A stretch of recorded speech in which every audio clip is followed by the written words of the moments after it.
From the beginning of recorded history, and for thousands upon thousands of years, cultures across the entire world all believed the Earth was flat.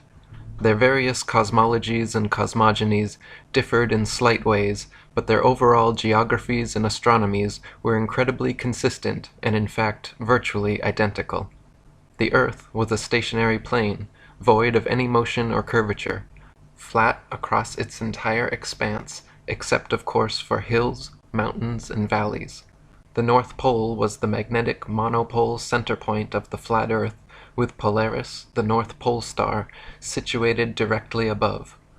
Polaris was the only motionless star in the heavens, with all the other constellations revolving perfect circles over the Earth every night. The stars were divided into two categories, known as the fixed stars and the wandering stars. The fixed stars were so called because they were observed then, as we can observe today, to stay fixed in their constellation patterns, night after night, year after year, century after century, never changing their relative positions. The wandering stars, what are today referred to as planets, were so called because they were observed then, as we can observe today, to wander the heavens, taking their own unique spirograph-like patterns, making both forward and retrograde motions over and around the Earth during their cycles. The sun and moon were both of equal size, and they too revolved over and around the motionless Earth, as immortalized in the Chinese yin-yang symbol. The sun and moon were much closer to Earth than supposed nowadays, and each shined with their own unique opposite lights, the sun's being warm, golden, drying, preservative, and antiseptic, and the moon's light being cold, silver, damp, putrefying, and septic. The sun and moon, as though connected to a magnetic maypole, made alternating spiral journeys over and around the Earth every year. The sun began its journey at the Tropic of Capricorn at the winter solstice, where it made its fastest and largest circle over the Earth. For the next 3 months, every day the sun slightly narrowed its path and slowed its speed until by the spring equinox the sun had spiraled its way from the Tropic of Capricorn to the equator. Then for the next 3 months, again every day, the sun continued to slightly narrow its path and slow its speed until the summer solstice, when the sun made its smallest, slowest circle around the Tropic of Cancer. Once the sun reached this innermost circle, like the ribbons and dancers around the maypole, the sun would then begin its opposing, widening, quickening journey back to the Tropic of Capricorn. For the next 3 months, every day the sun slightly widened its path and hastened its speed until the autumnal equinox, the sun had spiraled its way from the Tropic of Cancer back to the equator. Then for the next 3 months again, every day the sun continued to slightly widen its path and hasten its speed until the winter solstice, when the sun made its largest, fastest circle around the Tropic of Capricorn, and the annual journey began again. The moon had a similar yearly path revolving over and around the Earth, but unlike the sun, which constantly changed its speed to keep a consistent 24-hour day, the moon's speed never changed, so depending on its latitude, the moon was observed then, as we can observe today, to take approximately 24.7 to 25 hours per cycle. This is why at different times and places during each month we can see the moon in the morning, afternoon, or night. This is also the origin of old fairy tales such as The Hare and the Hedgehog, or The Tortoise and the Hare. The hare, like the sun, begins the annual race full of energy, excitement, and ego, declaring himself the definite winner, and gets off to an immediate head start.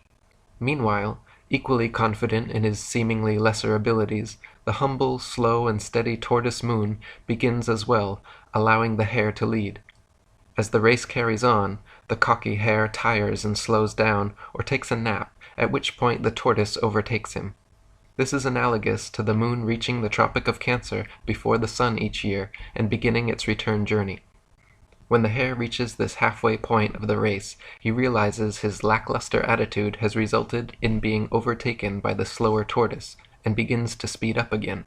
Then, for the remainder of the race, the sun picks up speed day by day, gaining on the moon, but ultimately losing as the slow and steady tortoise reaches the finish line before the hare and wins.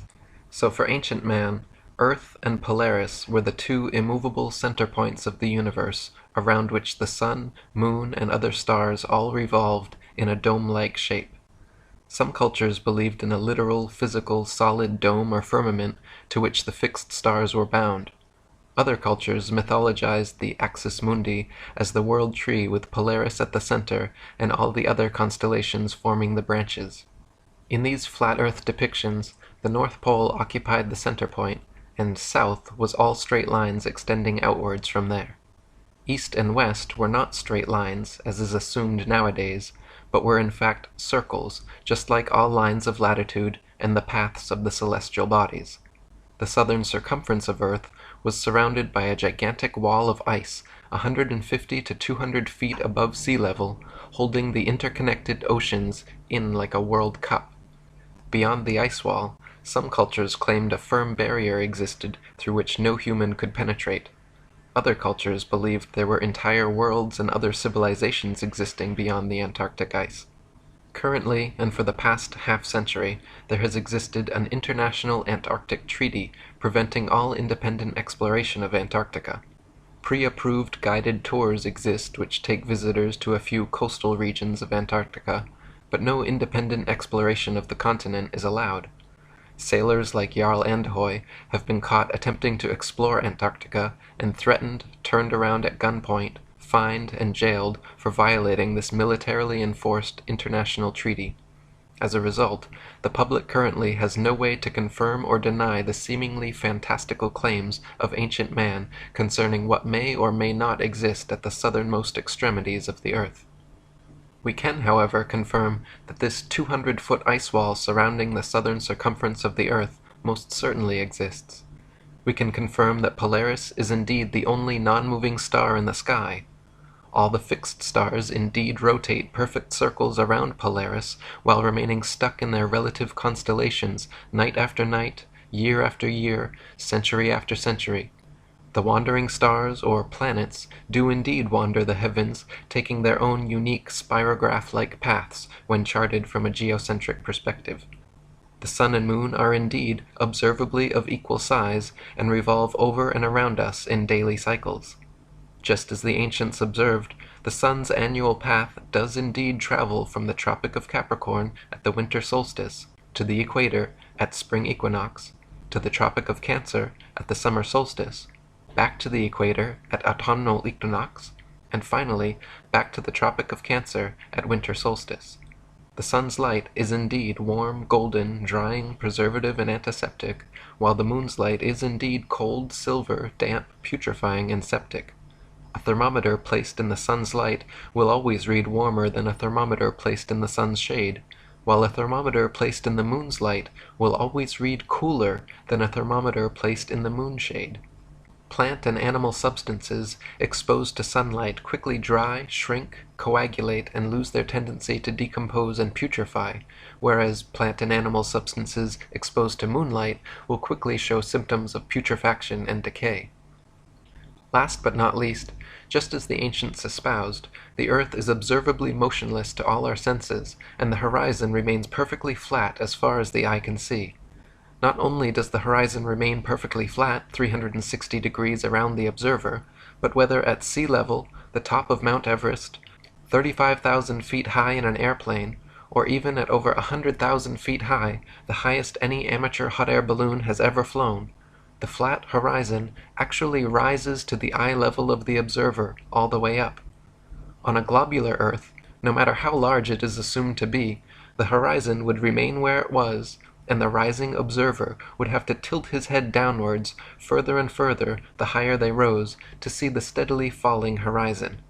Many people will be shocked to know that to this day every single scientific experiment ever devised to show the alleged motion of the Earth has failed to do so, or, given evidence of the opposite, that the Earth is indeed motionless, and every attempt ever made to measure the alleged curvature of the Earth has failed to do so, or, given evidence of the opposite, that the Earth is indeed flat. The first person in recorded history to ever claim that Earth was anything but the flat, motionless center of the universe was a Greek mathematician and philosopher named Pythagoras of Samos around 500 BC. Interestingly enough, Pythagoras has also been touted by Freemasonic historians such as Albert Mackey, James Anderson, William Hutchinson, and William Preston as being the very first Freemason. Presented more as a thought experiment than a complete cosmology, Pythagoras posited that if the Earth were a spherical globe turning on its vertical axis once per day while revolving annually around a stationary sun, that this model could also equally explain the cyclical motions of the heavenly bodies. This heliocentric model was taught to initiates at Pythagoras's Crotona school, but never became popular or had an influence outside of Greece for another 2,000 years. A century later, another Greek mathematician and philosopher named Plato also espoused a spherical Earth cosmology, except he claimed the Earth globe to be the motionless center of the universe, with the sun, moon, and stars revolving around. His most famous student, Aristotle, also wrote about this geocentric globe-Earth cosmology in his book On the Heavens, offering 3 main points of evidence for his theory. Firstly, Aristotle noted that when sailing away from an observer on shore, ships approaching the horizon disappeared from view hull before masthead, and he postulated that this occurrence was due to the curvature of the Earth. Aristotle argued that the hull disappeared first because beyond the horizon the globe Earth curved downwards, causing the hull and eventually the masthead and entire ship to drop below the curvature. Today, we can easily prove that Aristotle was incorrect in his assumption by using telescopes, binoculars, and zoom cameras. Once a ship has completely disappeared beyond the horizon, modern technology allows us to zoom in and bring the entire vessel, hull and all, back into full view. This proves that ships do not disappear hull first due to the alleged curvature of the Earth, and that the horizon line is in fact merely the vanishing point of perspective from a given observer's point of view, and not, as Aristotle supposed, the beginning of the Earth's curvature. The horizon is subjective and varies in distance depending on the weather, the observer's height, and the strength of his eyesight or instruments. As noted previously, the horizon actually rises to the eye of the observer no matter how high he climbs, which also proves that the horizon line is not some objective point of curvature on a convex Earth, but rather the subjective vanishing point of perspective from a given observer's point of view. Aristotle's second point of evidence offered for his spherical Earth theory was the Earth's round shadow cast on the moon during lunar eclipses. To this day, heliocentrists still offer this argument as proof of a spherical Earth, claiming that during lunar eclipses, the Sun, Earth, and Moon align in a perfect 180-degree syzygy like 3 billiard balls, causing the Sun to cast the Earth's shadow onto the Moon. This clever but faulty assumption is rendered completely invalid, however, due to the fact that lunar eclipses have happened and continue to happen regularly when both the Sun and Moon are still visible together above the horizon. As early as the time of Pliny the Elder, there are records of eclipses happening while both the Sun and Moon were visible in the sky, and continue to be recorded by the Royal Astronomical Society today. Obviously, if the Sun and Moon are both observable simultaneously during an eclipse, then they are not aligned in a 180-degree syzygy, and it is therefore impossible that the Sun could be casting Earth's shadow on the Moon, and some other explanation must be sought. Another explanation, in fact, already existed in many cultures around the world, who posited that a third celestial body known as Rahu, or the Black Sun, also existed, equal in size to the Sun and Moon. This translucent dark body passed affront the Sun and Moon during solar and lunar eclipses, causing their lights to dim. Aristotle's final point of evidence offered for his spherical Earth theory was the appearance of Polaris and other stars to gradually decline overhead as an observer travels southwards. He argued that the gradual declination and eventual disappearance beyond the horizon of certain stars and constellations as one traveled southwards was evidence that the observer was traveling over a convex curved surface. Similar to the ships disappearing over the horizon argument, Aristotle posited that the horizon line was the literal curvature of his spherical Earth, and the stars which declined and disappeared beyond it became invisible because a mass of curved Earth existed between them and the observer. In actual fact, however, the gradual declination of objects in the sky towards the horizon is merely a product of the law of perspective on plane surfaces. As any art student of point perspective knows, the human eye views the world in a pyramidal shape, so that when looking down a long hallway, the floor appears to rise, the ceiling appears to sink, and the walls appear to narrow into a point at the center of the observer's view. Of course, the dimensions of the hallway remain constant for its entire length. The floor does not actually rise, the ceiling does not actually sink, nor do the walls actually close in. But to the human eye, everything is perceived this way. Similarly, when the sun, moon, airplanes, or clouds appear to sink towards the horizon as they move away from us, they are not actually losing altitude and slowly approaching sea level. They are in fact maintaining the same altitude, except they are moving away from you, and so the law of perspective makes them appear to sink. A century after Aristotle, around 250 BC, yet another Greek mathematician and philosopher named Eratosthenes made his claim to fame with a new alleged proof of the spherical earth. Eratosthenes noted that at noon during the summer solstice at Syene, the sun cast no shadow and the rays could reach straight to the bottom of his well, yet meanwhile in Alexandria, a vertically standing metal rod cast a significant shadow. By factoring the length of the shadow with his assumed distance to the sun, Eratosthenes recorded a measurement of Earth's circumference close to what heliocentrist astronomers still use today. The fact of the matter is, however, that Eratosthenes' calculations were made assuming the sun to be millions of miles away, so that its rays would fall perfectly parallel even in points as divergent as Syene and Alexandria. This faulty premise led to his faulty conclusion, which was eventually exposed upon the invention of the nautical sextant. Using sextants and plane trigonometry, by measuring the sun's angle at 2 points on Earth simultaneously and factoring their distance from each other, the Pythagorean theorem reveals both the height and dimensions of the sun. Using this method, the sun and moon have repeatedly been calculated to be approximately 32 miles in diameter, 3,000 miles from the surface of the Earth.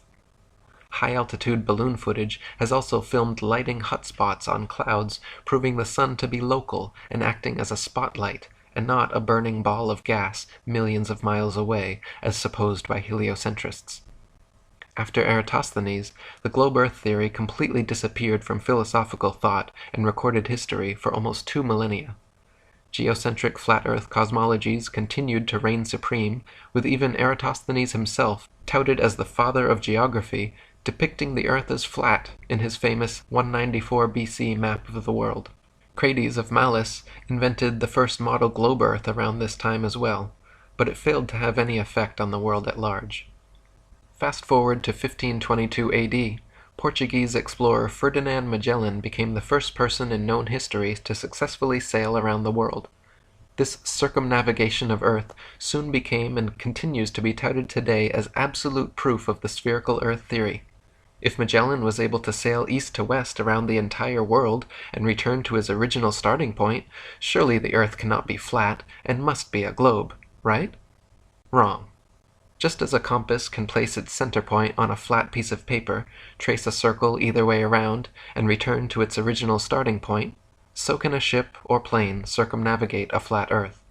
The only kind of circumnavigation which could not happen on a flat Earth is north-southbound, which to this day has still never been done. Both the North Pole and Antarctica are military-enforced no-fly and no-sail zones due to restrictions originating from none other than the United Nations, the same United Nations that haughtily uses a flat Earth map in their official logo and flag.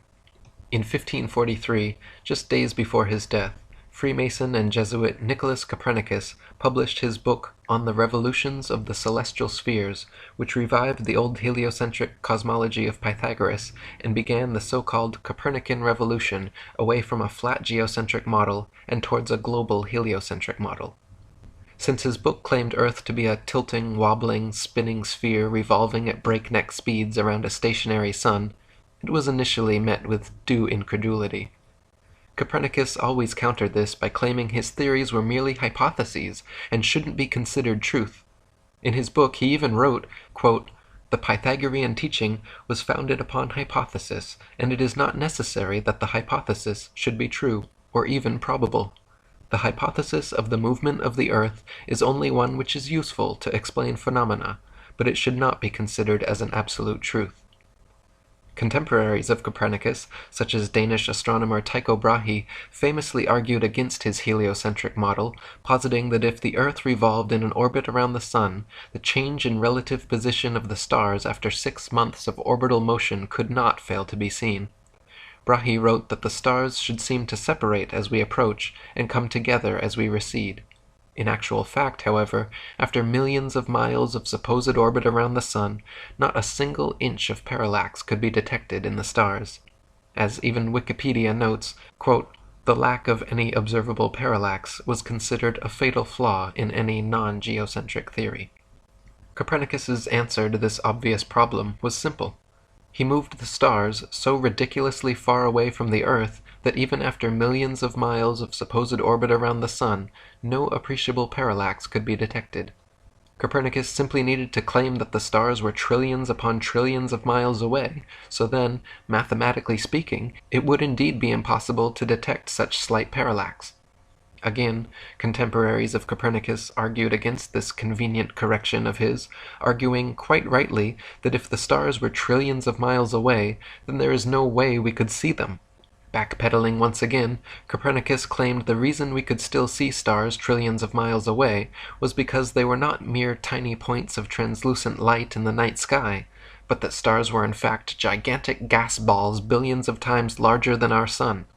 So first, Copernicus had to move the stars trillions of miles from Earth to explain away lack of parallax, and then he had to make the stars billions of times larger to account for why we should see them at all from such fantastical distances. Lastly, he offered very specific distances and mathematical equations to solidify his theory, claiming, for instance, that he had accurately calculated the Sun's distance from Earth to be exactly 3,391,200 miles. At the turn of the 17th century, Tycho Brahe, under the patronage of Emperor Rudolf II, began construction of the largest, most state-of-the-art astronomical observatory ever built. Upon hearing this, German astronomer and Freemason Johannes Kepler was determined to apprentice under Brahe. Even though Kepler championed Copernicus's widely disputed heliocentric globe-Earth theory, Brahe begrudgingly accepted Kepler as his apprentice based on his merit as an astute astronomer and mathematician. Brahe allowed Kepler access to the observatory, but guarded his data and findings from him completely, which frustrated and angered Kepler to the point of eventually culminating in a heated argument between the two of them, resulting in Brahe kicking Kepler out. After much amends and apologizing, a year later, Brahe finally forgave Kepler and accepted him back as apprentice. This time, however, Kepler was not content with his role as mere apprentice and soon proposed and secured a commissioned position on Brahe and Emperor Rudolph's new project, the Rudolphine Astronomical Tables. Less than a month later, Tycho Brahe mysteriously dropped dead, and Johannes Kepler was given access to all of Brahe's coveted data, free rein of the observatory, and became Emperor Rudolph's new official astronomer. Abundant circumstantial evidence and obvious motive have long fed speculation that Kepler actually murdered Brahe. Brahe was only 54 years old and in fine health when suddenly he became deathly ill and passed away. His official cause of death was reported as a bladder infection, but subsequent autopsies of his body revealed toxic quantities of mercury present on his mustache hairs, which has led many researchers to conclude he was poisoned. The 2004 book Heavenly Intrigue suggested that Kepler had indeed murdered Brahe to gain access to his data. Kepler himself never denied this, and he actually wrote, quote, "I confess that when Tycho died, I quickly took advantage of the absence or lack of circumspection of the heirs by taking the observations under my care, or perhaps usurping them." And so for the remainder of his life, Kepler worked at Brahe's observatory for Brahe's employer, using Brahe's data to further his Copernican theories, which Brahe had always criticized. He modified Copernicus's calculations of celestial motions, changing them from perfect circles to irregular ellipses, and even formulated a new, updated distance of the Sun from Earth. While Copernicus had claimed positively the Sun to be 3,391,200 miles from Earth, Kepler assured the astronomical community that his new figure of 12,376,800 miles was the true distance. A few years later, in 1608, the first telescope was invented, and by 1609, the next champion of Copernicism, Italian astronomer, Freemason, and probable Jesuit Galileo Galilei, had purchased and built several of them. Galileo improved upon the telescope's design, boosting the zoom capabilities from the original 3 times up to 30 times magnification, and in 1610 made the most important alleged discovery of his career. With his 30-time zoom telescope, Galileo claimed to have seen what he described as, quote, 3 fixed stars, totally invisible by their smallness, all close to Jupiter and lying on a straight line through it. After tracking these invisible stars for a while and noticing they appeared sometimes but not others, Galileo concluded that when he could not find them, they must be hiding behind Jupiter, and therefore they must not be invisible stars at all, but rather invisible moons orbiting Jupiter.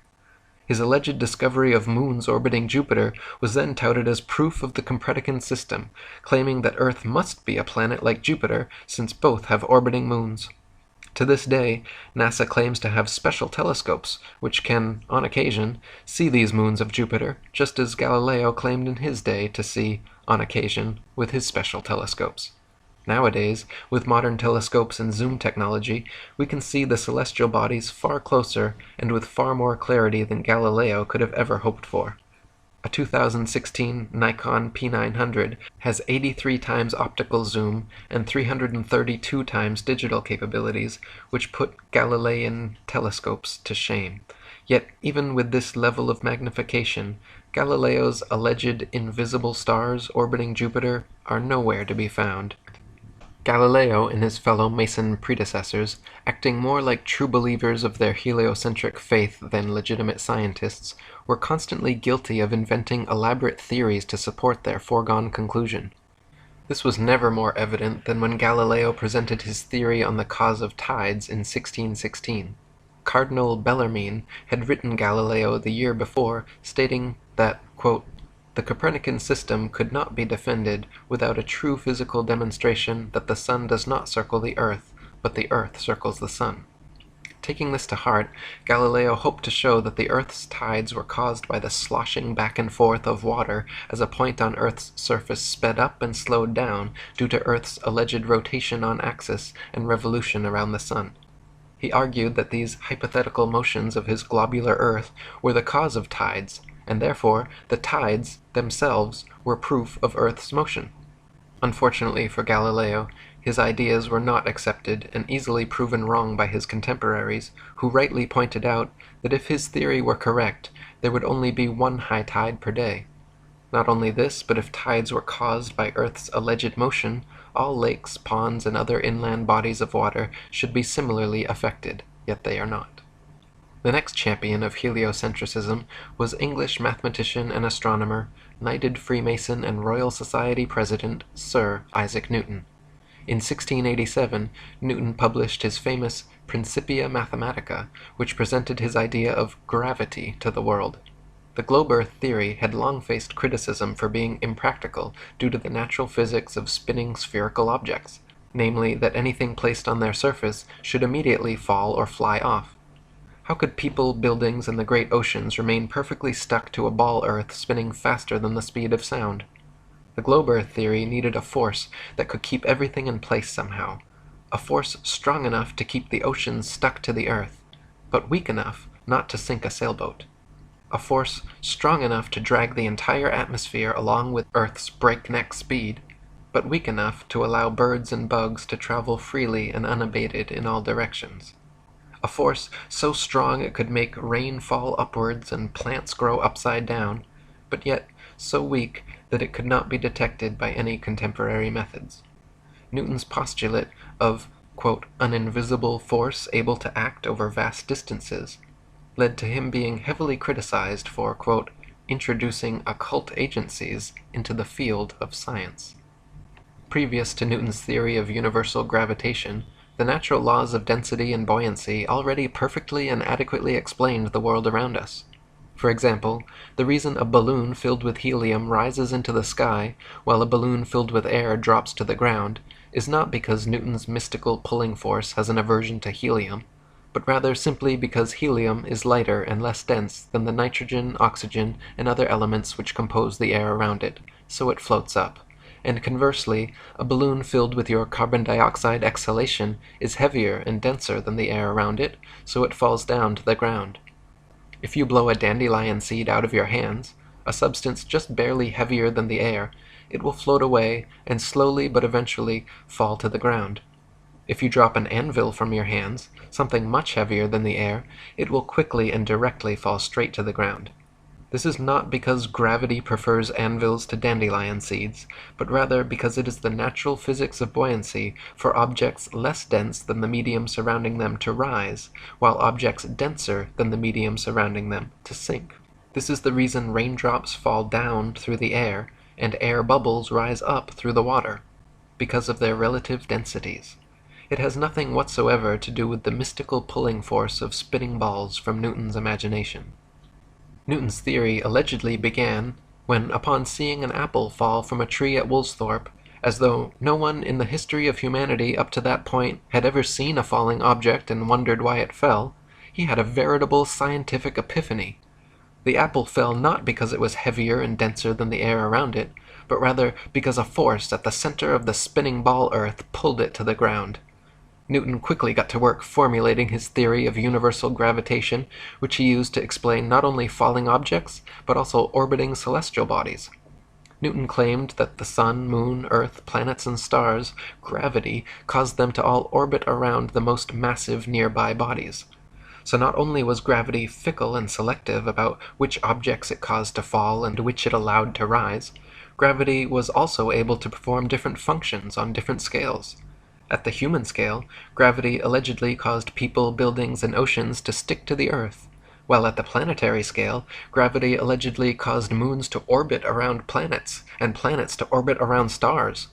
Unfortunately, Newton never addressed this, but the question remains, how and why would gravity cause both planets to orbit the sun and people to stick to the Earth? Gravity should either cause people to float around in suspended circular orbits around the Earth, or it should cause the Earth, Moon, and planets to all be pulled and crash into the Sun. The two effects are very different, yet the same cause is attributed to both. Furthermore, this magnetic-like attraction of massive objects gravity is purported to have can be found nowhere in the natural world.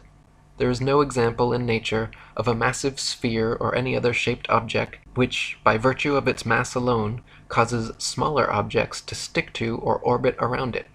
There is nothing on Earth massive enough that it can be shown to cause even a dust bunny to stick to or orbit around it. Try spinning a wet tennis ball or any other spherical object with smaller things placed on its surface, and you will find that everything falls or flies off, and nothing sticks to or orbits around it. To claim the existence of a physical law without a single practical evidential example is hearsay, not science. By now, however, you are likely beginning to see that these Freemasonic, heliocentric priests are less interested in science and truth than they are in propagating contrived evidences for their foregone conclusions. In like manner, as Copernicus had claimed positively the sun to be 3,391,200 miles away, and Kepler had calculated it to be positively 12,376,800 miles away, Newton was quoted as remarking, "It matters not whether we reckon it 28 or 54 million miles distant, for either would do just as well." It appears he was correct, because the alleged distance to the heliocentrist's sun has continued to increase by the millions until today, where we stand with NASA's current official figure of 93 million miles. In 1773, Captain Cook became the first modern explorer known to have breached the Antarctic Circle and reached the ice barrier. This expedition offered an exciting chance to find proof of either the flat or globe Earth models, because Captain Cook intended to sail completely around Antarctica looking for inlets through the ice wall.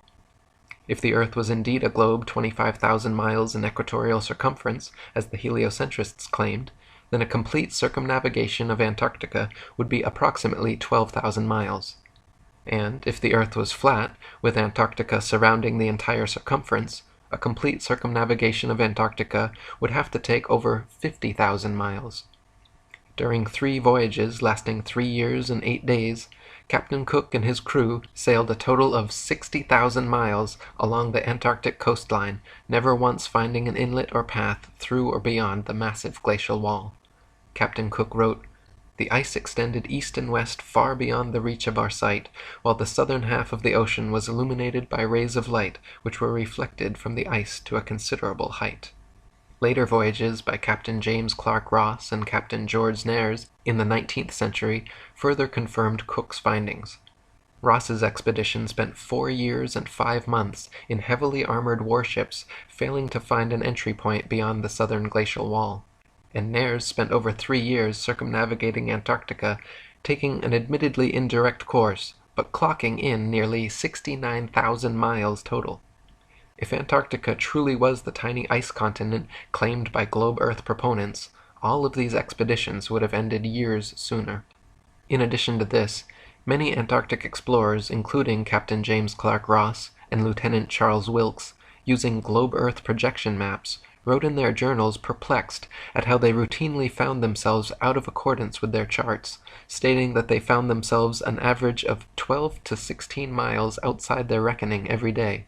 Later on, further south, increasing to as much as 29 miles per day. These huge discrepancies experienced by explorers the further south traveled are usually attributed to increasingly strong storms, winds, and currents, but if that were the case, they should have just as often found themselves ahead of their reckoning, which they never did. In 1783, the hot air balloon was invented, and for the first time in recorded history, people were able to float miles above the Earth's surface and see for themselves once and for all whether or not the Earth was flat or a globe. To many people's astonishment, as high as they rose, the horizon remained perfectly flat 360 degrees around them and rose to the level of their eyes all the way up. J. Glaisher wrote in his Travels in the Air that, quote, "On looking over the top of the car, the horizon appeared to be on level with the eye, and taking a grand view of the whole visible area beneath, I was struck with its great regularity. All was dwarfed to one plane. It seemed too flat." M. Victor Emmanuel, another hot air balloonist, wrote that, quote, "Instead of the Earth declining from the view on either side, and the higher part being under the car as is popularly supposed, it was the exact opposite. The lowest part like a huge basin being immediately under the car, and the horizon on all sides rising to the level of the eye. As stated previously, this is only possible on a flat plane." It would be an entire century after Newton published his theories on gravitation before any scientific experiment was devised to attempt to prove its existence. In 1797, Henry Cavendish, the British scientist, Freemason, and wealthy grandson of the Duke of Devonshire, created an experiment which he claimed successfully proved the existence of gravity, measured its constant, and provided accurate figures for the exact masses of the Earth, Sun, Moon, and planets. How did Cavendish achieve this quantum leap for heliocentric pseudoscience? He fixed 2 large lead balls on opposite ends of a torsion balance and hung them from the roof of his shed. By watching and recording slight motions of the contraption via telescope through his shed window so his mass would not affect the reading, Cavendish claimed to have proven gravity. 2 small lead balls were hung near the large ones, and any motion observed towards one another was touted as being the influence of gravity. Now, the Cavendish experiment has been widely criticized by the scientific community because never in over 2 centuries since its creation has anyone been able to replicate it. Firstly, the balls simply do not always attract one another as they must for the so-called gravitational constant to be constant at all. Sometimes the torsion balance turns towards the balls and sometimes away, as it is impossible not to give some slight tremulous motion when interacting with it. Henry even complained in his notes how often as he was performing the measurement, the contraption was still in oscillation. Secondly, since his calculated force of gravity was 10 to the 39th power weaker than the force of electromagnetism, from which all material objects are composed, there is no control for the experiment which can factor out and positively differentiate the alleged gravitational force from the known stronger electromagnetic force. In other words, the balls could simply be attracting each other through static electricity, a known force existing in all things, billions of times stronger than gravity, and impossible to control for the experiment. Even though no one could replicate Cavendish's findings, the experiment went down in history as a great success and is still taught as veritable proof of universal gravitation in science textbooks today. Half a century later, in 1851, a French scientist named Leon Foucault performed a similar experiment to Cavendish, but this time hanging a single ball from the ceiling, swinging it, and claiming all lateral motion observed to be proof that the Earth was turning beneath the pendulum. Since Foucault's original demonstration, these pendulums have regularly been swinging at museums and exhibition halls worldwide, purporting to provide everlasting perpetual proof of the heliocentric spinning ball Earth theory. The truth is, however, unbeknownst to most of the duped public, that Foucault's pendulum is a failed experiment which proves nothing but how easy it is for pseudoscience to deceive the malleable masses. To begin with, Foucault's pendulums do not uniformly swing in any one direction. Sometimes they rotate clockwise, and sometimes counterclockwise. Sometimes they fail to rotate, and sometimes they rotate far too much. Just like the Cavendish experiment, scientists who have attempted to replicate Foucault's findings have conceded time and again that, quote, it was difficult to avoid giving the pendulum some slight lateral bias at starting. In truth, the behavior of the pendulum actually depends on 1. The initial force beginning its swing, and 2. The ball and socket joint used, which most readily facilitates circular motion over any other. The supposed rotation of the Earth is completely inconsequential and irrelevant to the pendulum's swing. If the alleged constant rotation of the Earth affected pendulums in any way, then there should be no need to manually start pendulums in motion. If the Earth's diurnal rotation caused the 360-degree uniform diurnal rotation of pendulums, then there should not exist a stationary pendulum anywhere on Earth. Also in the mid-19th century, another Frenchman named Gaspard Gustave Coriolis performed several experiments showing the effect of kinetic energy on rotating systems, which have ever since become mythologized as proof of the heliocentric theory. His Coriolis effect is often said to cause sinks and toilet bowls in the northern hemisphere to drain spinning in one direction, while in the southern hemisphere causing them to spin the opposite way, thus providing proof of the spinning ball Earth. Once again, however, just like Foucault's swinging pendulums and Cavendish's hanging balls, sinks and toilets in northern and southern hemispheres do not consistently spin in any one direction. Sinks and toilets in the very same household are often found to spin opposite directions, depending entirely upon the shape of the basin and the angle of the water's entry, not the supposed rotation of the Earth. The Coriolis effect is also said to affect bullet trajectories and weather patterns as well, supposedly causing most storms in the northern hemisphere to rotate counterclockwise, and most storms in the southern hemisphere to rotate clockwise, to cause bullets from long-range guns to tend towards the right of the target in the northern hemisphere, and to the left in the southern hemisphere. Again, however, the same problems remain. Not every bullet and not every storm consistently displays the behavior, and therefore cannot reasonably be used as proof of anything. In the late 19th century, mostly thanks to the experiments, books, and lectures of an English inventor and author named Dr. Samuel Rowbotham, a flat Earth renaissance began sweeping the world. Rowbotham's findings, beginning with his 1864 book, Earth Not a Globe, an experimental inquiry into the true figure of the Earth, proving it a plane without axial or orbital motion and the only material world in the universe, caused quite a stir in the scientific community, and thanks to 3 decades of his effort, the shape of the Earth became a hot topic of debate around the turn of the 19th century. Dr. Rowbotham conducted several experiments using telescopes, spirit levels, and theodolites, special precision instruments used for measuring angles in horizontal or vertical planes. By positioning them at equal heights aimed at each other successively, he proved over and over the Earth to be perfectly flat for miles, without a single inch of curvature.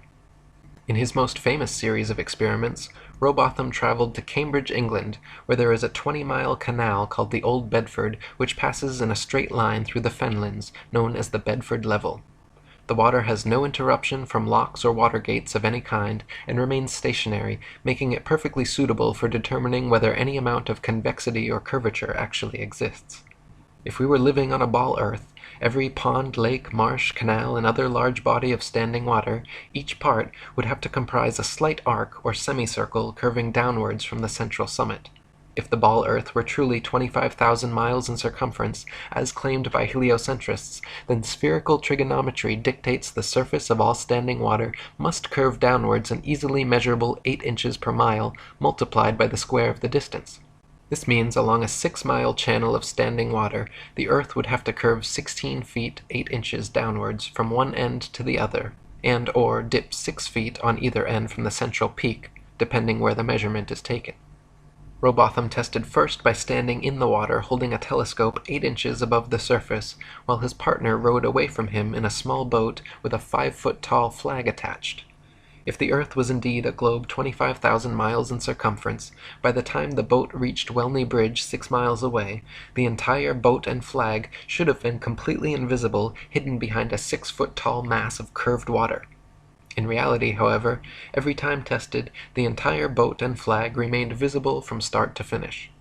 In a second experiment, Dr. Rowbotham placed 7 flags along the edge of the water, each 1 mile distant from the next, with their tops positioned 5 feet above the surface, and stood with his telescope behind the first. If the Earth was a globe 25,000 miles in circumference, each successive flag would have to decline a definite and determined amount below the last. The first and second flags established the line of sight. Then the third should fall 8 inches below the second, the fourth flag 32 inches below, the fifth 6 feet, the sixth 10 feet 8 inches, and the seventh flag should be a clear 16 feet 8 inches below the line of sight. Even if the Earth was a globe of 100,000 miles, an amount of easily measurable curvature should and would still be evident in this experiment. But the reality is, not a single inch of curvature was detected, and the flags all lined up perfectly as consistent with a flat plane. In 1870, one of Rowbotham's supporters, an English scientist of the Royal Academy named John Hampden, offered a public wager of £500 to anyone who thought they could prove the Earth spherical by repeating the Bedford level experiment. Alfred Russel Wallace, a fellow English scientist, ardent evolutionist, and personal friend of Charles Darwin, accepted Hampden's wager, and the two met with referees to decide the matter at the Bedford level. The original plan was to repeat Rowbotham's flag experiment, but after hours of attempting to align them one on each mile marker, upon looking through the telescope, quote, they could not even judge which was which, let alone decide whether the line of sight along them was flat or curved. Heated debate ensued, an angry quarrel followed, and the experiment descended into a farce. They called it a day, but a week later reconvened, this time Wallace setting new parameters for the experiment, which had never been tested or approved by Rowbotham or Hampden. Wallace hung a large calico sheet from the old Bedford Bridge, with a thick black line painted across its center, and positioned his telescope 6 miles south at Welney Bridge at the same elevation.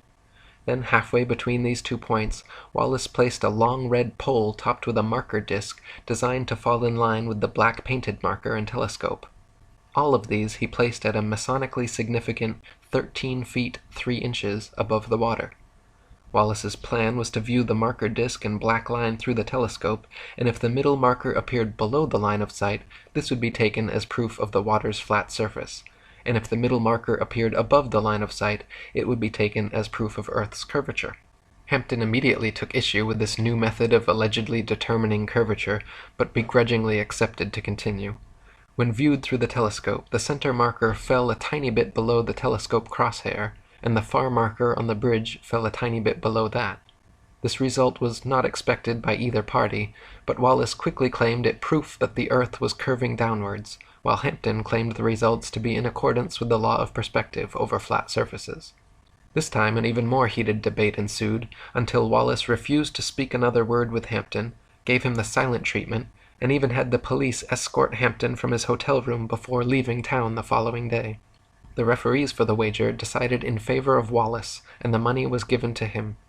In response, Hampden immediately published a 16-page pamphlet denouncing Wallace as a liar and cheat, called "Is Water Level or Convex After All? The Bedford Canal Swindle Detected and Exposed." Another fellow English author and flat-earther, William Carpenter, also present during the experiment, wrote his equally scathing 30-page review of the swindle entitled "Water Not Convex, the Earth Not a Globe," demonstrated by Alfred Russel Wallace on the 5th of March, 1870. Hampden later took Wallace to trial and sued him for his £500. The court formally decided in favor of Hampden that the bet was invalid and returned his money in full. Next, Hampden immediately reissued his challenge to Wallace, increasing the wager to £1,000 and inviting Dr. Rowbotham to attend. This time the experiment would be conducted as Rowbotham had originally done, standing in the water with telescope held 8 inches above the water, observing a boat with a 5-foot flag attached sailing 6 miles away from Welch's Dam to Welney Bridge. When the day of the wager came, poor weather prevented them from completing the experiment, so they postponed, met more bad weather, and postponed again. On their third and final attempt, before heading home with the weather still overcast, they attempted the experiment. Unfortunately, shortly after reaching the halfway point, the boat became indistinguishable beyond the haze, and the bet was called off. The boat and flag were visible, however, for the entire 3 miles. In 2015, a group of flat earthers once again repeated Rowbotham's experiment at the Bedford level, with similar results. They detected no curvature and saw the boat beyond the halfway marker, but became obscured by poor weather before reaching the full 6 miles.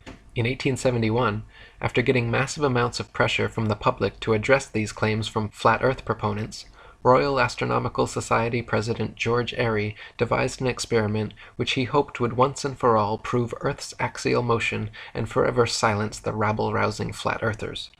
By first filling a telescope with water to slow down the speed of light inside, then calculating the tilt necessary to get the starlight directly down the tube, Airy planned to measure the speed of the telescope, and thereby the speed of the Earth, by extrapolating the amount of tilt needed to keep the starlight coming in straight. The experiment, however, would go down in history and forever be known as Airy's failure, because every time he repeated it, Airy found the starlight was already coming in the correct angle with no change necessary, proving that the stars move relative to a stationary Earth and not the other way around. Airy had meant to prove the heliocentric theory, but instead devised an everlasting proof of the geocentric model. In 1887, American physicists Albert Michelson and Edward Morley performed an experiment to determine Earth's speed through space, or what was then called the ether. By passing light through 2 pathways, one in the direction of Earth's alleged motion and the other at right angles to it, the light traveling with the Earth should have taken longer to return than light traveling at right angles to it. To the surprise of Michelson, Morley, and the scientific establishment, however, no difference whatsoever was detected, even after repeating the experiment several times in different places.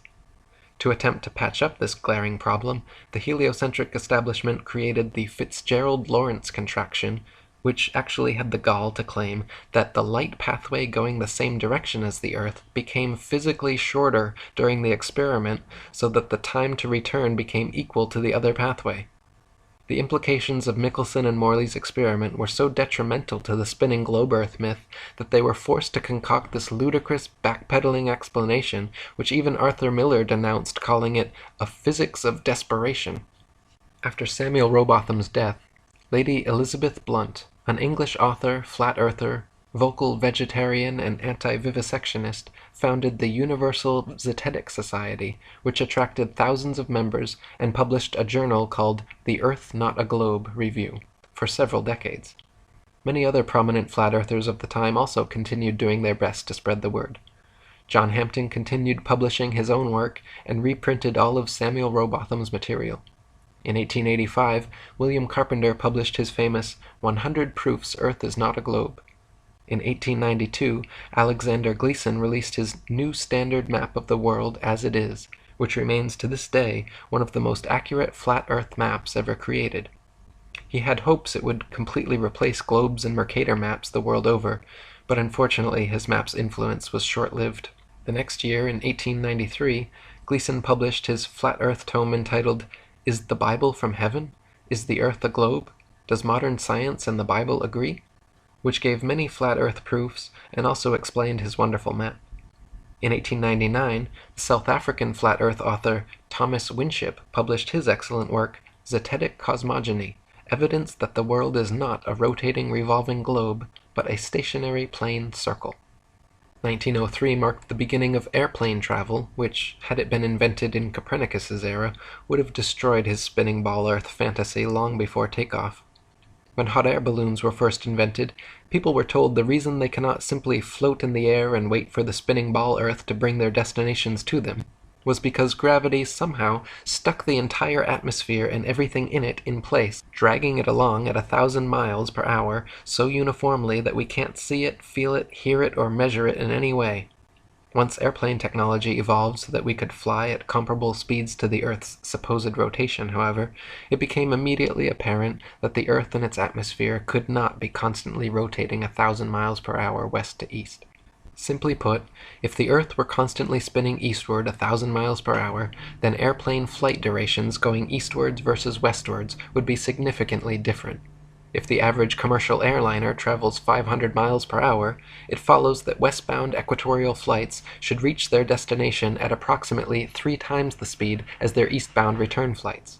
In reality, however, the differences in east and westbound flight durations usually amount to a matter of minutes, and nothing near what would occur on a 1,000-mile-per-hour spinning ball Earth. For example, flights eastward with the alleged spin of the ball Earth from Tokyo to LA take an average of 10.5 hours. Therefore, the return flights westwards against the alleged spin should take an average of 5.25 hours, but in actual fact, take an average of 11.5 hours. Also of note, if Earth were a globe, there are several flights in the southern hemisphere which would have the quickest, straightest path over the Antarctic continent, such as Santiago, Chile to Sydney, Australia. Instead of taking the shortest, quickest route in a straight line over Antarctica, all such flights detour all manner of directions away from Antarctica instead, claiming the temperature's too cold for airplane travel. Considering the fact that there are plenty of flights to, from, and over Antarctica, and NASA claims to have technology keeping them in conditions far colder and far hotter than any experienced on Earth, such an excuse is clearly just an excuse, and these flights aren't made because they are impossible. If the Earth was a ball and Antarctica was too cold to fly over, the only logical way to fly from Sydney to Santiago would be a straight shot over the Pacific, staying in the southern hemisphere the entire way. Refueling could be done in New Zealand or other southern hemisphere destinations along the way if absolutely necessary. In actual fact, however, Santiago to Sydney flights go into the northern hemisphere, making stopovers at LAX and other North American airports before continuing back down to the southern hemisphere. Such ridiculously wayward detours make no sense on the globe, but make perfect sense and form nearly straight lines when shown on a flat Earth map. On a ball Earth, Johannesburg, South Africa to Perth, Australia should be a straight shot over the Indian Ocean, with convenient refueling possibilities on Mauritius or Madagascar. In actual practice, however, most Johannesburg to Perth flights curiously stop over either in Dubai, Hong Kong, or Malaysia, all of which make no sense on the ball, but are completely understandable when mapped on a flat Earth. A casual study of other South Hemisphere flight paths and stopover points will prove to even the most staunch skeptic the clear illegitimacy of globe map projections.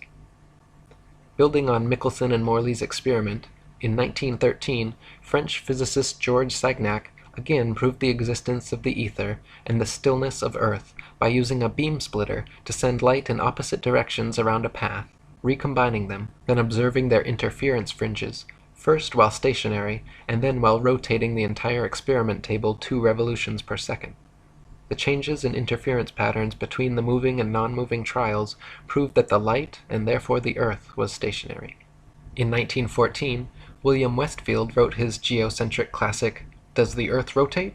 No. And when Gerard Hickson's masterpiece, Kings Dethroned, A History of the Evolution of Astronomy from the Time of the Roman Empire up to the Present Day, was published in 1922, the heliocentric theory of the universe was on its last legs. In 1925, the Michelson-Gale experiment again vouched for a stationary Earth, and it was clear to the establishment that they needed something big to bring public opinion back their way.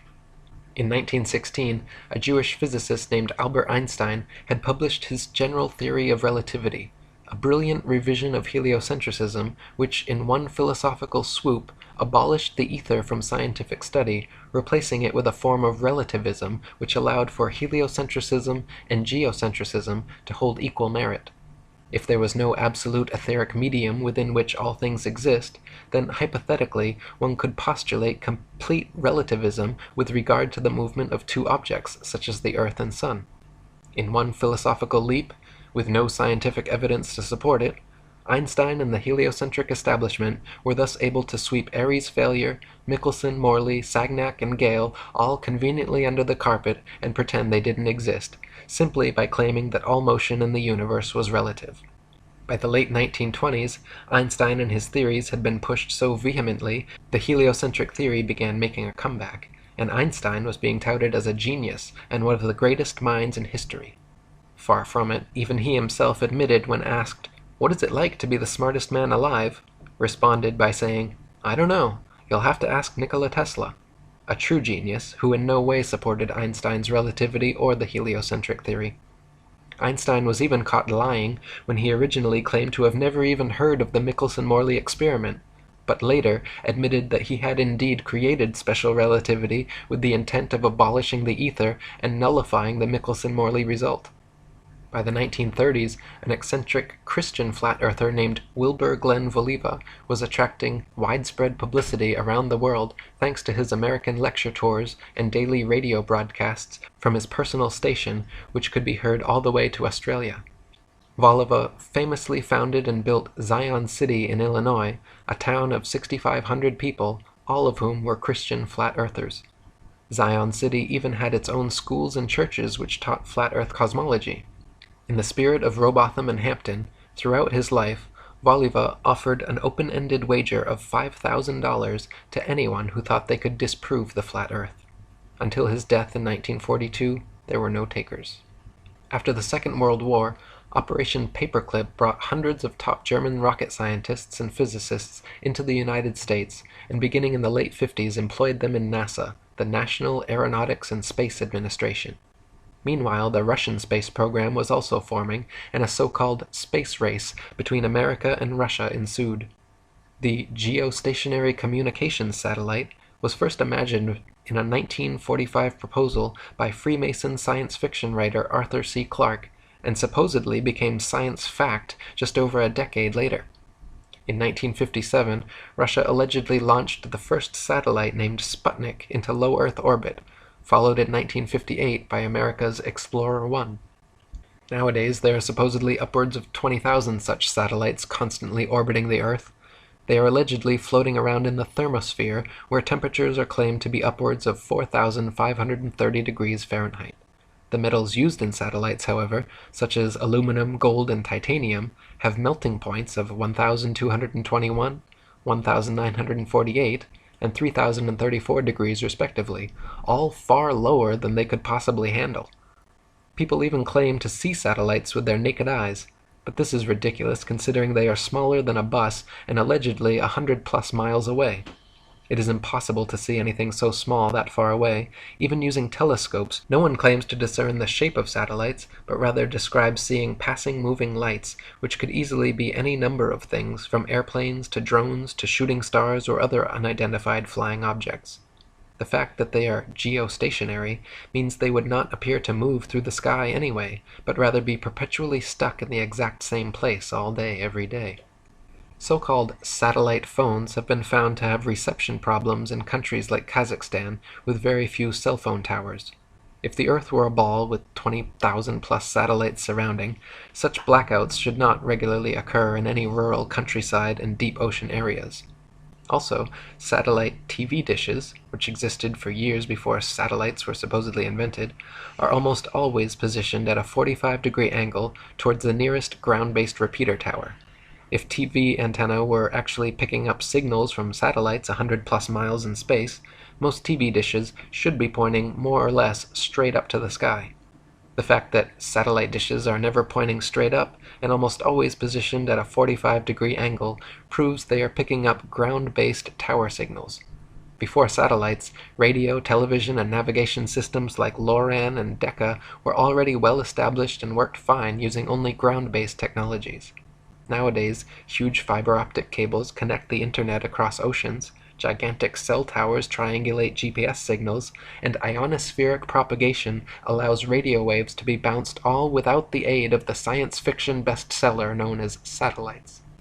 Also in the late 50s, a sign maker from Dover, England named Samuel Shenton, in the spirit of Robotham and Lady Blunt's Zetetic Society, created IFERS, the International Flat Earth Research Society, and began giving lectures on television, in newspapers, to youth clubs and schools about our flat, motionless Earth. Shenton discovered the writings of the late 19th century flat Earth authors mentioned previously and made it his mission to spread the Zetetic message as far and wide as he could. With NASA's supposed satellite launches happening, people constantly questioned Shenton about satellites proving the globe Earth, to which he would always reply, "Does sailing around the Isle of Wight prove it is spherical?" When NASA claimed to have put the first man in space, Shenton said from the beginning that it was all photo and video trickery. When John Glenn supposedly orbited the world in 1963, Shenton even sent him a free IFERS membership with a personal message saying, "Okay, wise guy." Shenton knew that John Glenn, two-time U.S. Senator and one of NASA's first astronauts, was a lying Freemason, just like his heliocentric forefathers from Pythagoras to Copernicus, Kepler to Cavendish, along with most all of NASA's astronauts. Buzz Aldrin Jr. is an admitted ring-wearing, hand-sign-flashing 33rd-degree Mason from Montclair Lodge No. 144 in New Jersey. Edgar Mitchell is an Order of Demolay Mason at Aresta Lodge No. 29 in New Mexico. James Irwin was a Tejon Lodge No. 104 member in Colorado Springs. Don Eisel was a member of the Luther B. Turner Lodge No. 732 in Ohio. Gordon Cooper was a Master Mason in Carbondale Lodge No. 82 in Colorado. Virgil Grissom was a Master Mason from Mitchell Lodge No. 228 in Indiana. Walter Schira Jr. was a 33rd-degree Mason at Canaveral Lodge No. 339 in Florida. Thomas Stafford is a Mason at Western Star Lodge No. 138 in Oklahoma. Paul Weitz is from Lawrence Lodge No. 708 in Pennsylvania. C. Fred Kleineknecht, the head of NASA during the Apollo program, shortly thereafter became Sovereign Grand Commander of the Council of the 33rd Degree of the ancient and accepted Scottish Rite of Freemasonry of the Southern Jurisdiction. NASA astronauts Neil Armstrong, Alan Shepard, William Pogue, Vance Brand, and Anthony England all had fathers who were Freemasons as well. The amount of astronauts known to be Freemasons or from Freemasonic families is astonishing. It is likely that more astronauts and people of key importance in NASA are affiliated with the Brotherhood as well, but not so open about their membership. For there to be this many Masons, members of the world's largest and oldest secret society, involved with the promotion and propagation of this globalist heliocentric doctrine from its outset to modern times, should raise some serious suspicion. Before the first Apollo missions ever even cleared the launch pad, 11 NASA astronauts died in highly suspicious accidents. Gus Grissom, Roger Chaffee, and Ed White were all cremated together in an Apollo capsule fire during a completely unnecessary and dangerous test where they were strapped down and locked into a 100% oxygen chamber which incinerated the three of them to death in seconds. 7 other astronauts, Ted Freeman, Charles Bassett, Elliot See., Russell Rogers, Clifton Williams, Michael Adams, and Robert Lawrence, died in 6 separate airplane crashes, and Ed Gibbons in a car crash. 8 of these deaths were in 1967 alone. So many astronauts coincidentally dying under such circumstances is highly unlikely and lends credence to the idea that these were intentional hits by the Masons trying to find the right people to sell their hoax. One of the most outspoken of the fallen astronauts was Gus Grissom. By 1967, Grissom had become increasingly irritated and vocally negative about NASA's chances of ever landing a man on the moon. He stated the odds were pretty slim, and famously hung a lemon on the Apollo capsule after it repeatedly failed safety testing procedures. Grissom threatened to go public with his complaints about the LEM, and even told his wife Betty, quote, "If there ever is a serious accident in the space program, it's likely to be me." Right after his murder, government agents raided Grissom's house before anyone had been informed about the fire or his death. They removed all his personal papers and his diary, never to be returned. From 1969 to 1972, the Freemasons at NASA claimed to have landed 6 of their Apollo missions on the moon. With this ingenious deception, a bit of rocket technology, a bunch of lying Freemasons, and photographs taken through a round window, with this one psyop, NASA managed to convince nearly everyone on Earth that they live on a spinning ball. However, in the documentary A Funny Thing Happened on the Way to the Moon, you can watch official leaked NASA footage showing Apollo 11 astronauts Buzz Aldrin, Neil Armstrong, and Michael Collins for almost an hour using transparencies and camera tricks to fake shots of a round Earth. They communicate over audio with Control in Houston about how to accurately stage the shot, and someone keeps prompting them on how to effectively manipulate the camera to achieve the desired effect. First they blacked out all the windows, except for a downward-facing circular one, which they aimed the camera towards from several feet away. This created the illusion of a ball-shaped Earth surrounded by the blackness of space, when in fact it was simply a round window in their dark cabin. Neil Armstrong claimed at this point to be 130,000 miles from Earth, halfway to the moon, but when camera tricks were finished, the viewer could see for themselves the astronauts were not more than a couple dozen miles above the Earth's surface in a high-altitude plane. These images showing a globular world soon became the Freemasons' most valuable tool in altering public perception about the shape of the Earth. Since the original so-called blue marble image, NASA has provided the public with many more pictures and videos showing a globe Earth, touting veritable photographic proof that Pythagoras' 2,500-year-old theory was finally validated. When seen with a skeptical eye, however, professional photoanalysts have dissected several NASA images of the ball Earth and found undeniable proof of computer editing. For example, images of the Earth allegedly taken from the moon have proven to be copied and pasted in, as evidenced by rectangular cuts found in the black background around the Earth by adjusting brightness and contrast levels. If they were truly on the moon and Earth was truly a ball, there would be no need to fake such pictures.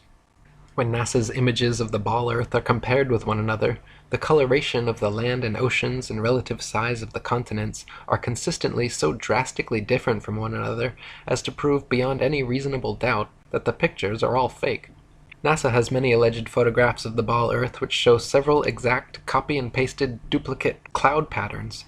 Cheeky graphics artists have even placed things like faces, dragons, and the word sex into cloud patterns over various ball Earth pictures. One recent Pluto picture clearly has a picture of Disney's Pluto the dog layered into the background.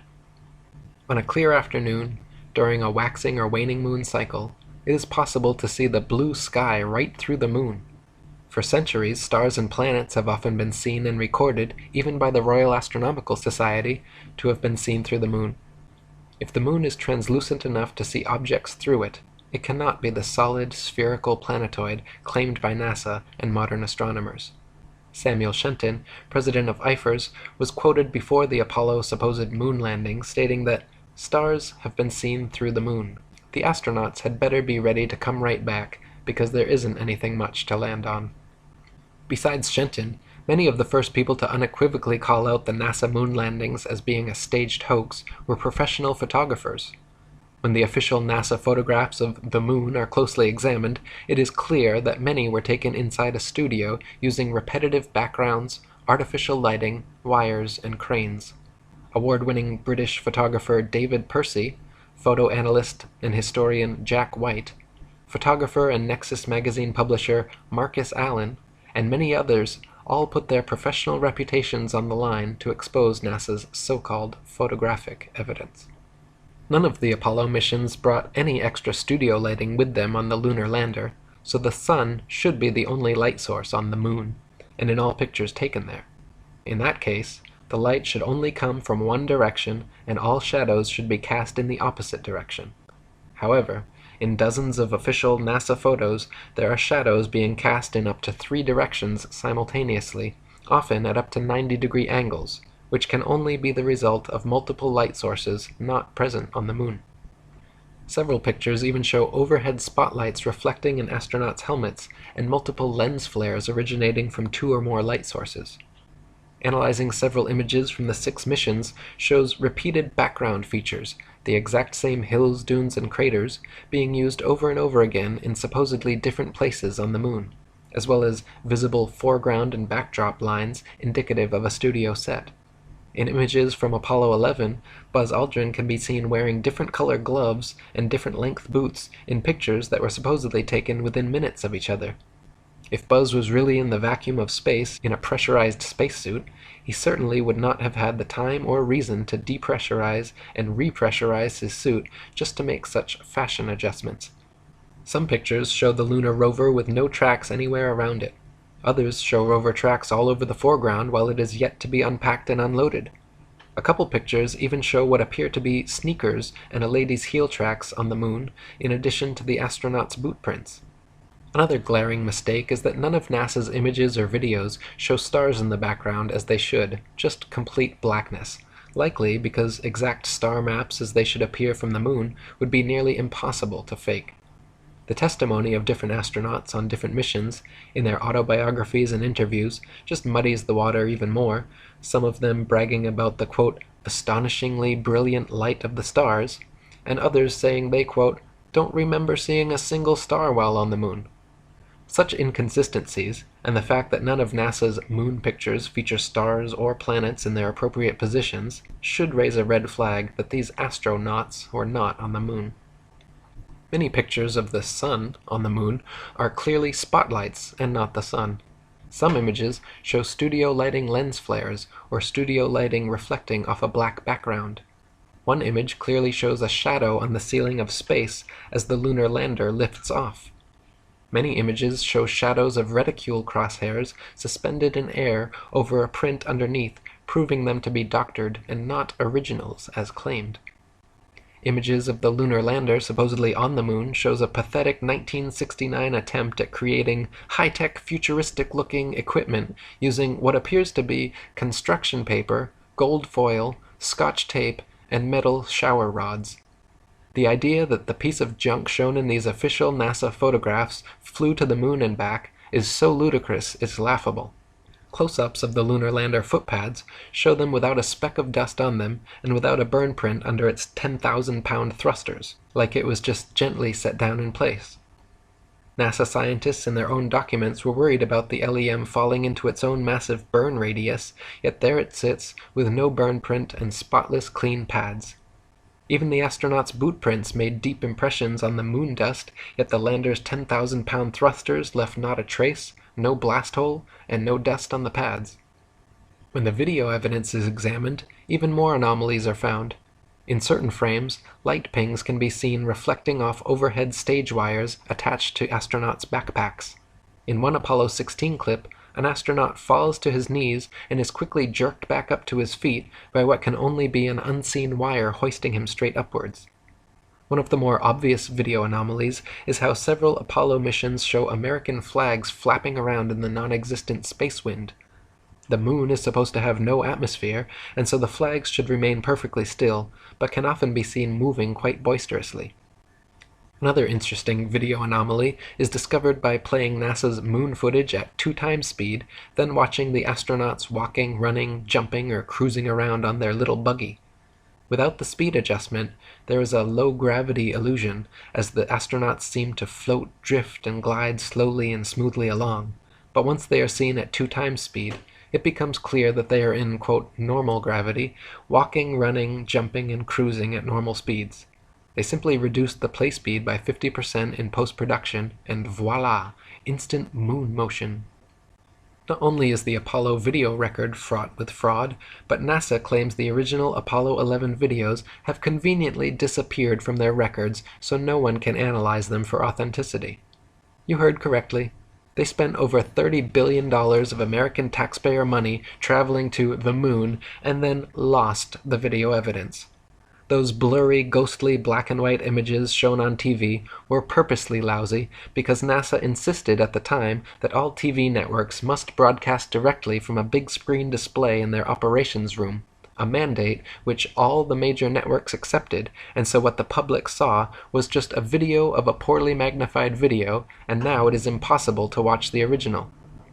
Not only have the Apollo 11 originals disappeared, but NASA claims to have lost all original audio tapes from the Apollo missions, and that their contractors have lost all prints and plans for the lunar rover, LEM lander, and Apollo ship engines. It even recently came out that when curators at Amsterdam's Rijksmuseum investigated their moon rock, personally given to them by Armstrong and Aldrin in 1969, they found that it was actually just a worthless piece of petrified wood from Earth. In 1970, Freemason and philosophy professor at St. Thomas's University, Leo Ferrari, created the Flat Earth Society of Canada, which he soon shortened to simply the Flat Earth Society.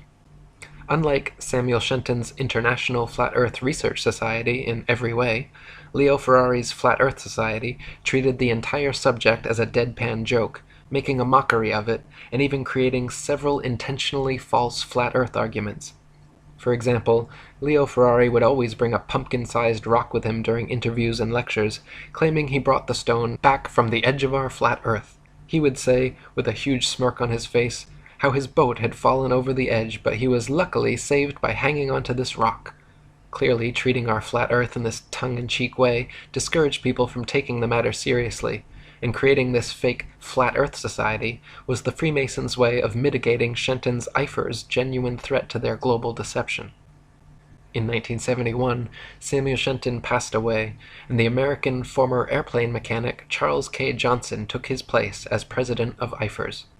Charles and his wife Marjorie, like Lady Blunt and many of the original Zetetic Society members, were not only flat earthers, but outspoken vegetarians and anti-vivisectionists. Charles and Marjorie maintained a periodical called The Flat Earth News for many years, where they printed articles about NASA's lies, geocentricity, flat Earth, and vegetarianism. Unlike Leo Ferrari and his mock society spreading disinformation, Charles Johnson was a genuine voice speaking out against the evils of the world. In 1974, when Johnson heard of Ferrari's budding organization, he decided to contact him and wrote a cordial letter requesting further information about his society, to which Ferrari never replied.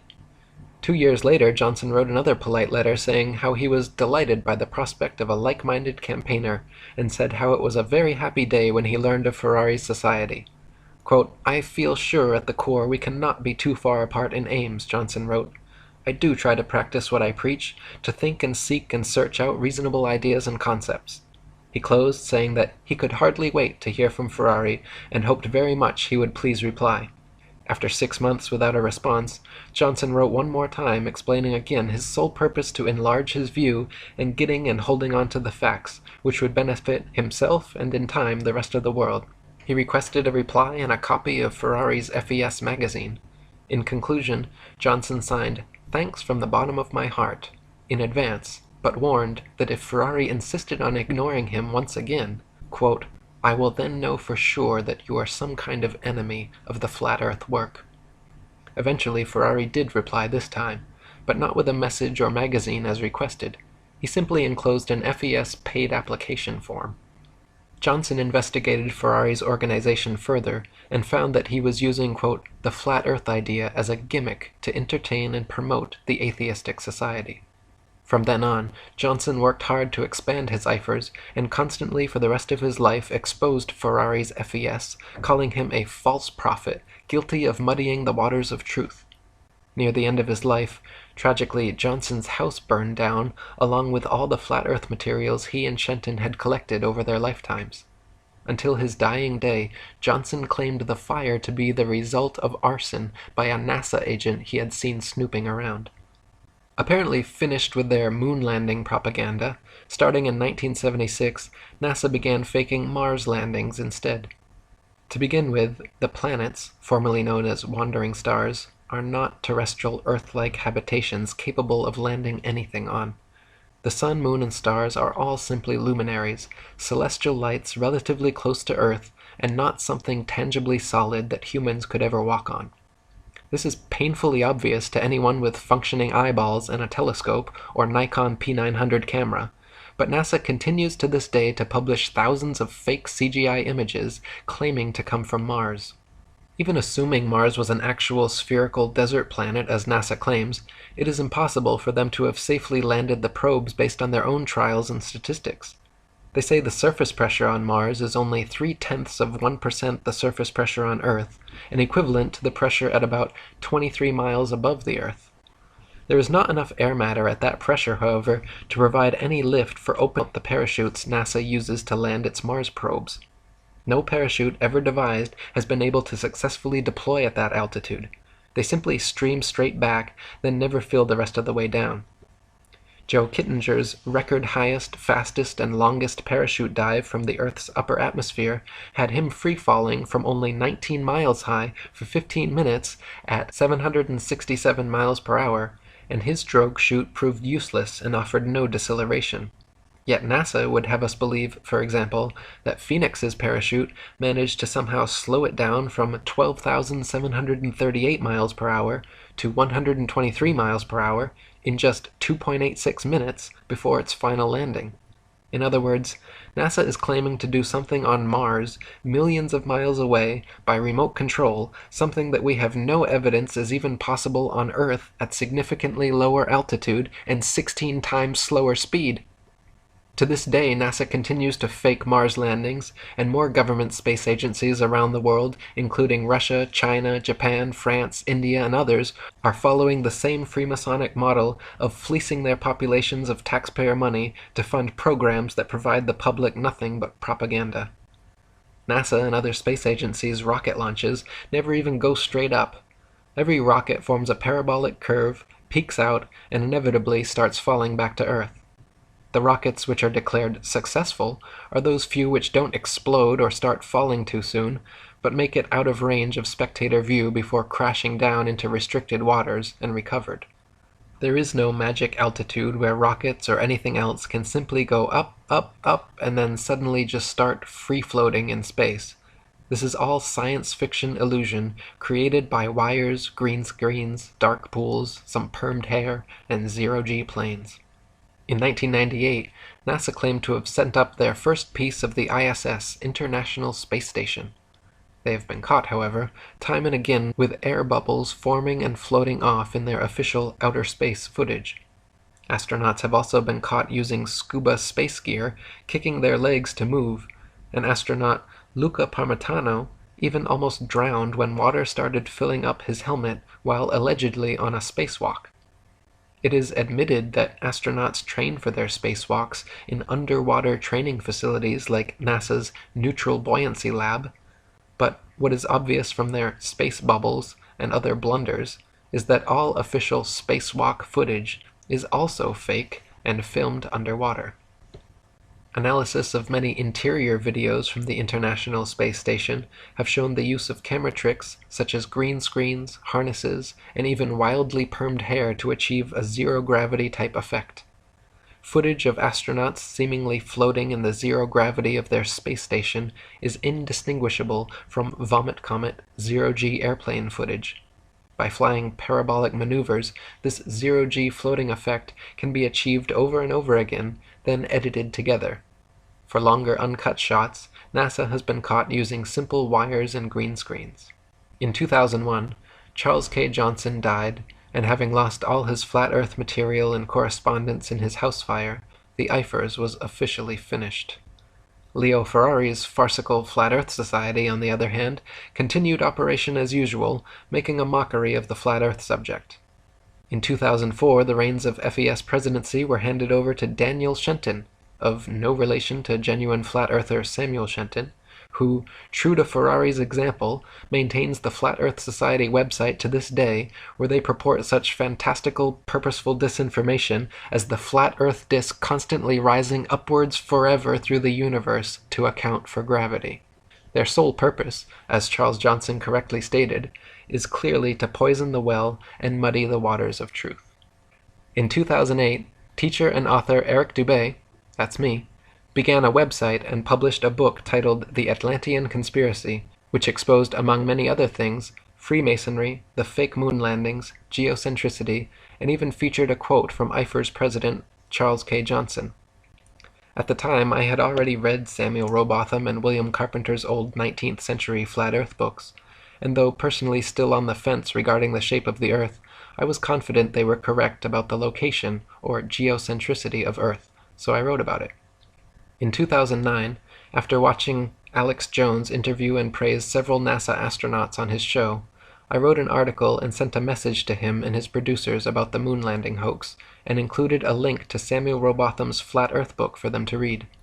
Alex even mentioned this on air the next day, and called me a flat earther who thinks he's covering up some Atlantean conspiracy, the title of my book and website.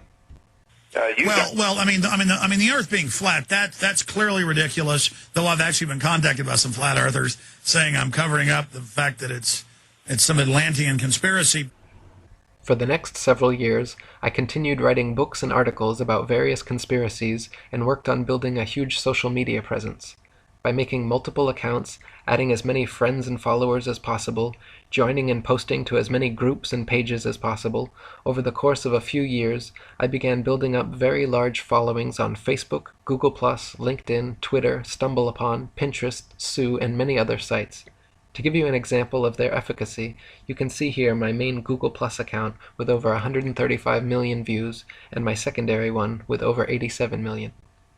In mid-2011, a professional artist, comedian, and Hollywood actor named Math Powerland, claiming to also be an ex-NASA whistleblower, created the NASA channel on YouTube. He made a few decent videos exposing NASA image fakery, but his channel certainly did not contain many flat earth proofs or evidence, and there are more videos of him ranting about Axe deodorant, hookers on Tinder, his championship sexual prowess, and other irrelevant topics than there are actually exposing the flat earth. For example, see his recent video entitled The History of the Flat Earth, the same name and comparable length as the video you are watching now, but contains almost no content relating to history or the flat earth, just him venting his various political frustrations. In short, anyone visiting his channel would not become a flat earther, and would more likely be turned off from the subject due to his manic ranting style and lack of factual content. In November of 2014, after years of researching and writing, I released my book The Flat Earth Conspiracy, the first pro-flat earth book written in nearly 50 years. I simultaneously released a flat earth conspiracy documentary on YouTube, began giving radio interviews, and published several influential articles on the subject.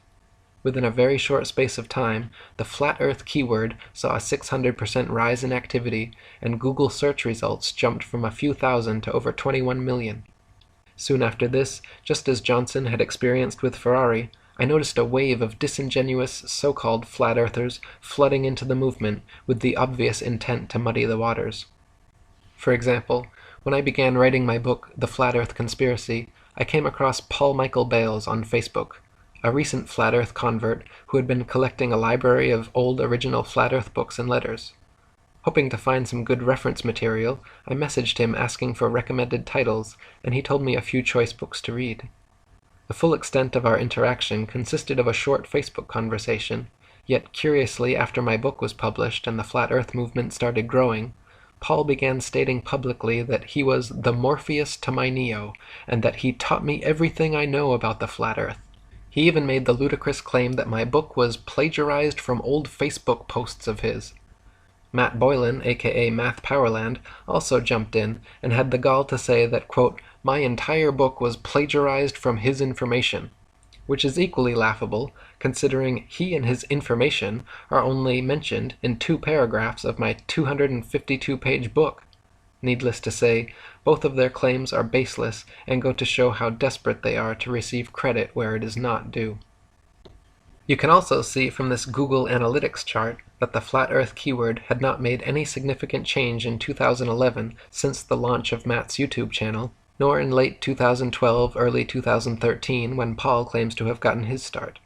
The moment when the flat earth tides shifted and the exponential growth of the movement began was clearly around and after November 2014, the exact month when I exploded all of my flat earth research onto the internet. In November 2014, I published the first pro-flat earth book written in 50 years, The Flat Earth Conspiracy. I also published several popular articles on the subject, uploaded the most popular flat earth conspiracy documentary on YouTube, began giving radio interviews, and soon restarted Charles Johnson's IFRS, the International Flat Earth Research Society, and published my most successful book ever, 200 Proofs Earth is Not a Spinning Ball, which has now been translated into 12 foreign languages and read by millions worldwide. These simultaneous actions, my intentional exploding of credible flat earth information onto the internet all at once, which I had been preparing for the entire year before, are undoubtedly the catalyst behind the exponential growth curve seen beginning here. Later on, around March 2015, recent flat earth convert Mark Sargent came out of nowhere, began uploading new flat earth videos every day, uploading new interviews several times per week, got offered his own radio show, started being heralded by many as the king of flat earth, and credited with starting the modern flat earth revival. At first I was glad to have him on board, until the cracks began to show and the clear disinformation campaign began. Mark claimed the moon and stars were holographic projections, maintained by alleged dome builders, who keep us inside a Truman Show enclosed structure, among much other nonsense. He even lied about me in several interviews, including one where he claimed that I promoted the idea of a constantly rising flat Earth to account for gravity, when in fact I constantly expose this false concept as being disinformation. Mark was, and continues to be, the Leo Ferrari to my Charles Johnson.